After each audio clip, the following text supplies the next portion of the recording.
দারুণ জয়ে এশিয়া কাপের সুপার 4 পর্ব শুরু করেছে বাংলাদেশ। শ্রীলঙ্কাকে 4 উইকেটে হারিয়ে টাইগাররা পেয়েছে শুভ সূচনা। বল হাতে মোস্তাফিজুর রহমানের নৈপুণ্যের পর ব্যাট হাতে আলো ছড়িয়েছেন সাইফ হাসান ও তৌহিদ হৃদয়।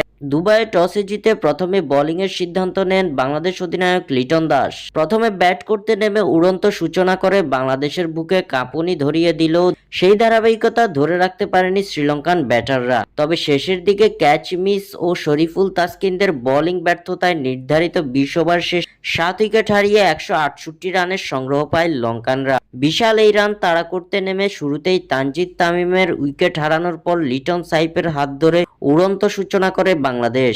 দলীয় 60 রানে ব্যক্তিগত 23 রানে লিটন আউট হলেও এক প্রান্ত আগলে রেখে সাইফ হাসান ছিলেন অনবদ্য।